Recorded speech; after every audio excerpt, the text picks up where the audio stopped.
Hey, it's Soul, and I am home. And as the dust is settling around the crater that BlizzCon left, I'm here to give the kind of omni recap of how things went, at least with regards to our gaming prison, the World of Warcraft.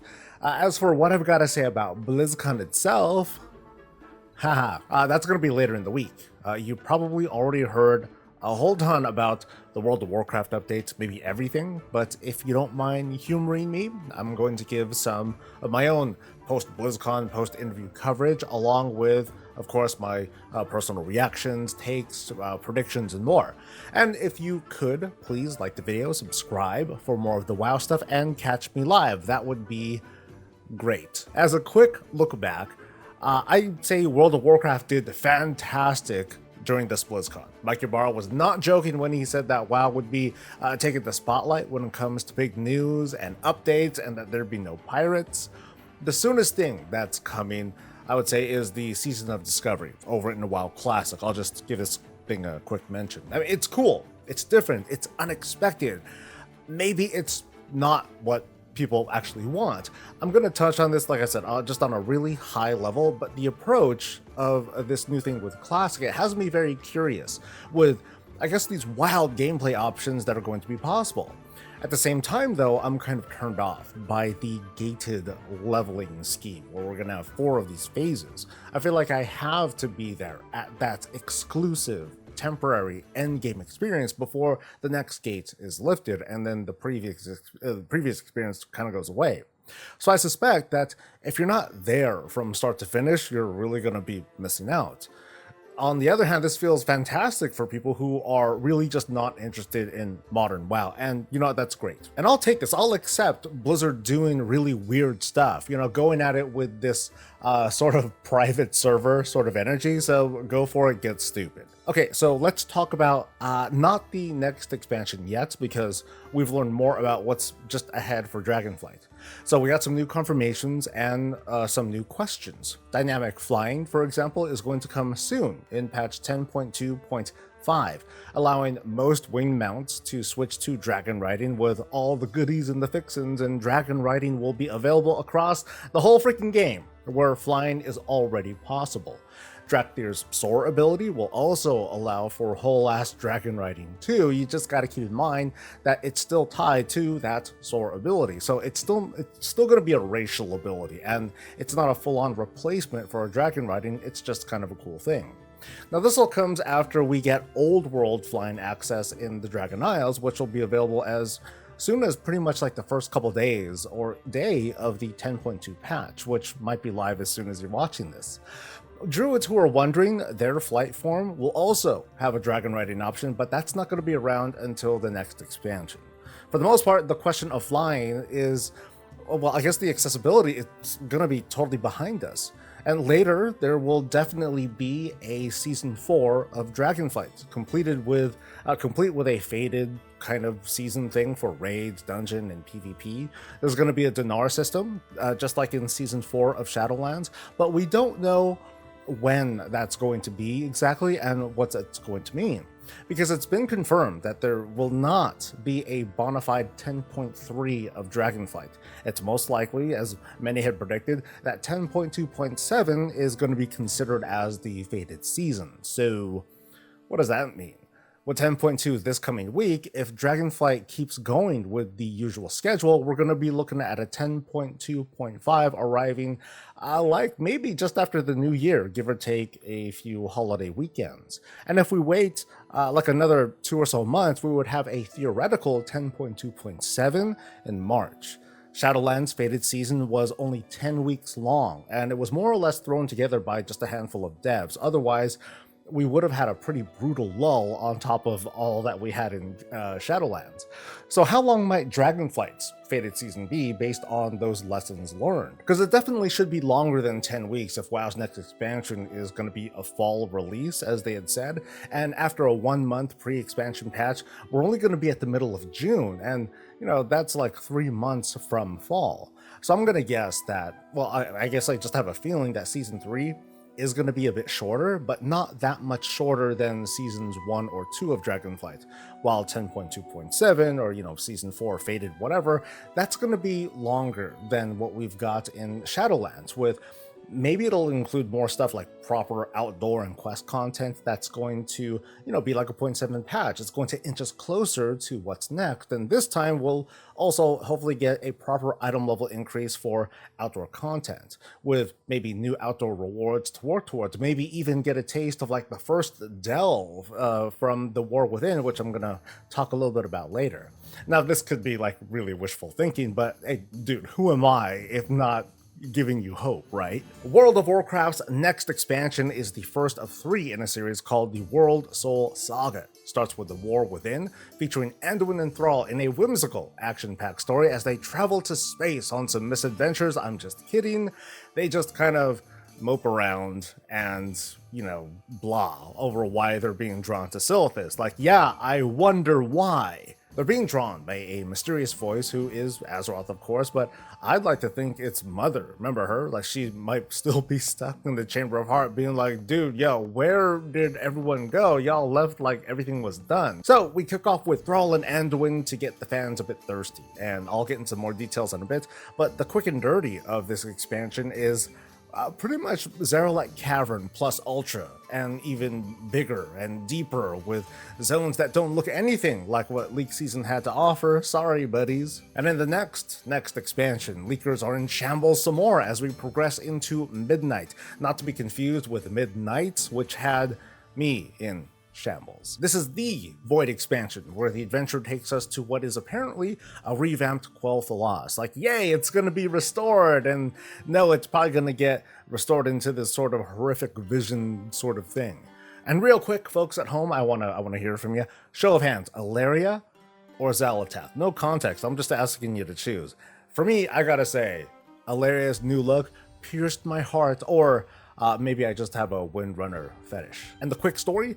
The Void wants the Sunwell for nefarious purposes, and that's about it. The conclusion of the saga ends with the Last Titan.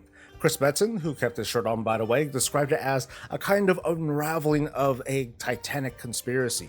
What has the Pantheon really been up to? What's the significance of Azeroth being probably the last Titan? Is Illidan like their little battle pet now, or their barista? Lots of that story is going to take place around and under Northrend, it seems, and that's all about. Yeah, that's pretty much all we know about that too. So let me give a little bit of a commentary here. I've observed that some are looking at this like, the Marvel phase thing, where they reveal upcoming stuff as if it's this very, I guess the words that some people say is like, it's a very corporate thing, and I don't quite understand that sort of energy. Like, I'm very simple-minded, all right? Y'all should probably know that by now, and I see this as a, we see these things and it's like, okay, yo, we're gonna tell this kind of story. It's gonna be told in 3 parts so you can strap in or jump off. So I'm looking at this as a half cosmic story. Like, it feels as if we're not going to weird places like the Shadowlands, but the cosmic stuff, the light and the void and the Titan things, it's coming to us. It's coming to Azeroth. And by the end of this, I guess, years-long saga, which for us is going to be no later than, I believe, 2030, maybe longer in-game, Azeroth is probably going to be pretty jacked up. Like, Leak Seasons are going to slowly start shifting towards what's going to be in the post-World Soul Saga. Maybe after this, the business of, the things that threaten the safety of the planet directly will be over, and we'll move on to other things somehow, some way. I mean, yeah, there's like still cosmic stuff out there. There's still like the Zerus and whatever garbage the jailer had death rattled, but I like the maybe comfort that we'll be able to move on from something as big as this and start to open up new doors and explore new story. And the saga opens up possibilities for the developers, like segmented world revamps where they make sense. Now, big overhauls of Silvermoon and parts of Northrend, that seems cool. That seems pretty compelling to me. And that's just what we were told over the weekend. There could be more. I've said that's a full world revamp. Even like a touch-up is a bit much, especially if I'm not exactly led there. Selective revamps, they feel kind of jank when taking a step back because you're looking at, side-by-side comparisons of what's old and what's new. But as for what's present, this approach lets the team put a lot more thought and focus on what they know that players are going to be directed to. But of course, you might hate this. If this doesn't sound like an adventure you want to be a part of, I mean, that sucks, but better to not jump into something that you'll later regret. And I do appreciate the WoW team being very candid with what they're doing. I've said that the WoW team, with this sort of presentation, that they're coming off as confident, but not cocky, and maybe that's not the word. I'll try something else. I think they're committed. The team is committed to telling a 5 to 6 year long story, and knowing that there's a lot of potential that this story will turn out, good or even great. Not just the big beats, but, little things that folks really love too. Details, tie-ins, threads that connect in a way that feels intentional and not haphazard, like, hey, the jailer was always relevant and here's why. All right, let's talk about systems in the War Within expansion. At a high level, it reads like the team is focusing on 2 main points: accessibility and evergreen. So WoW's going all in with creating a 4th pillar of endgame activity with delves, which are, at least right now, there are 13 locations scattered across the 4 zones in the War Within, which, by the way, they end up being like, these zones are sort of shaped like a massive cavern with all these crazy different biomes. The way they describe delves are like non-instant scenarios. So you can enter like a special cave or a room or a building, and then ta-da, you start this little kind of phased adventure. It's for 1 to 5 players, it is role agnostic, and you get a traveling companion with you. In this case, in this first season of delves, you get good old Bran Bronzebeard, who you can also, along with partying with them, you also power them up, and you can spec them to suit your needs as, your own little personal bodyguard when you're doing these. Now, this isn't just like a scenario with some whipped up rewards. This is, again, bona fide max level endgame. It's targeted for people who don't do raids and dungeons and PvP, the usual big 3, and that's about to change. Doing delves, it's going to get you gear and even credit towards the Great Vault, up to hero class gear. As for the details, not so sure. It sounds like there may be more difficult versions of delves that you can complete. And of course, there are other rewards that are subject to this seasonal vibe with rotating stuff. There's going to be controls that prevent one from, hard farming this sort of content. There's a progression path that's going to get you not just gear, but a very cool looking customizable mount with all these sorts of different pieces, and that totally scratches my itch for more kinds of personalized customization that I've been talking about. But dude, look at this. Hero class gear from outdoor solo content. Okay, that's a heck of a step up at giving players of all play levels that feeling of, yeah, I can feel really powerful by the end of a season. And how about this for accessibility? Flying at the very start, just like Dragonflight, of course, but with also regular old world flying accessible shortly into it, so there's no real need to worry about needing Pathfinder. I have a feeling that it's going to be more like okay, you just gotta fully explore the zone and then do the zone campaigns, and then ta-da, you can now use all forms of flying in these new zones. So I think the no flight conversations and debates, after so long, it's going to be all but fully behind us, starting here actually with the upcoming Dragonflight patch, and then it's going to be just buried and dead by the time we get to the War Within. Warbands is the name of the account-wide platform that many like I have been predicting, and 1, yay, I'm right, but 2, this is like legit exciting. In the next expansion, we're going to get access to an account-wide bank that alts can access and expand. This is going to be great, especially for crafters who are working with non-soulbind materials and currencies, which is like, most of them. Trading certain drops are going to be a lot easier with a warbound until equipped tag. So it's going to be kind of an easy way to trade, kind of like catch-up gear, those sorts of tokens. New reps going forward are going to be shared across the account, with older reputations to be addressed in later patches, starting with Dragonflight. I fully predict that this is going to respect both alcoholics and those who play just one character. We're likely to see something like, we're likely to see a structure like time rifts, where you get a big old chunk of rep that you can get once, regardless of your character, but you can hard grind like little tiny bits of rep on any number of characters, and they're all going to get credit. I think that's most Yeah, I think that's pretty efficient and also fair. Transmog is going to be fully unlockable with only one character regardless of armor or weapon type. So, I mean, maybe you want to start farming currencies for all that Shadowlands gear that's available that is, pretty hard to get. I'm not so sure about class specific gear. Like maybe you can unlock it, but you still can't use it, or maybe those restrictions are going to be there and you actually have to be that class in order to get it. That's just something that we hope to learn in the next coming weeks or months or so. When it came to farming currencies, one thing that they mentioned that it's still going to be most efficient to farm the currency on the character that you're actually using. So I'm going to guess that, like, let's say you're doing a thing, an activity, and you get 100 currency on that particular character. Now, that character can keep the currency, or they can open up the Warbands UI thing and I guess upload it to a shared Warband pool that is, again, the shareable along the whole account. Now you get taxed for it as a penalty, but then of course you can get on another character and they can pull that currency down and then use it. Now I guess that it's not so different from the whole trading kind of thing that we do now. It's just a bit more clean of a process, and it's already built in from the very start. And of course, it's still account wide.